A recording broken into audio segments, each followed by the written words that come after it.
Jesus Christ, brother. Of course, yes. Yes. I am praying for people in Jesus' name for healing and deliverance. If they have depression, anxiety, or like pain in your body, Yes, yes. you can. பார்வை குறைபாடுடைய இளைஞருக்கு ஜெபத்தின் வல்லமையால் பார்வை வரவழைத்த அழகான காணொளி. மேலை நாட்டில் இந்து மதத்தை சேர்ந்த பார்வை குறைபாடுடைய இளைஞர் ஒருவர் நடந்து வந்து கொண்டிருக்கிறார். அப்போது தேவ மனிதர் ஒருவர் அவரை சந்திக்கிறார். தேவ மனிதரோ, ஆண்டவராகிய இயேசு கிறிஸ்துவின் நாமத்தில் நான் அநேக மக்களுக்கு ஜெபம் செய்து வருகிறேன். அநேகர் சுகத்தையும் விடுதலையும் பெற்றிருக்கின்றனர். அது மட்டுமல்லாமல் மன அழுத்தத்திலும் கவலையிலும் இருந்தவர்கள் கூட அதிலிருந்து விடுதலை பெற்றுள்ளனர். அதனால் உங்களுக்கும் ஏதாவது காரியத்திற்காக ஜெபம் பண்ண வேண்டுமா?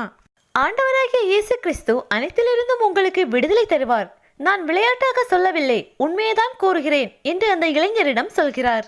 உடனடியாக அந்த இளைஞர், என் கண்களில் குறைபாடு இருக்கிறது, அதற்காக நீங்கள் ஜெபம் செய்ய முடியுமா என்று கேட்க, உடனே அந்த தேவ மனிதர், நான் உங்களுக்காக ஜெபம் செய்கிறேன்.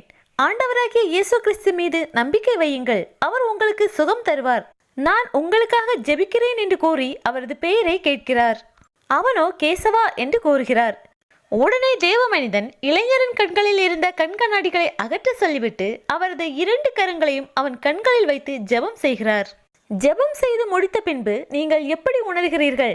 நீங்கள் வைத்திருக்கும் புத்தகத்தை எடுத்து படித்து பாருங்கள் என்று அவரிடம் கூற, அவனோ புத்தகத்தை எடுத்து பார்த்துவிட்டு இப்போது கொஞ்சம் பரவாயில்லை என்று கூற, மீண்டும் தேவ மனிதர் அவன் கண்களில் 2 கைகளையும் வைத்து ஊக்கமாக ஜெபிக்கிறார். ஜெபித்து முடித்த பின்பு மீண்டும் புத்தகத்தை படிக்க சொல்லவே, அப்போது அந்த இளைஞர் அந்த புத்தகத்தை பார்த்துவிட்டு, இப்போது எனக்கு மிக தெளிவாக தெரிகிறது என்று கூறி ஆச்சரியத்தை ஏற்படுத்தியுள்ளார்.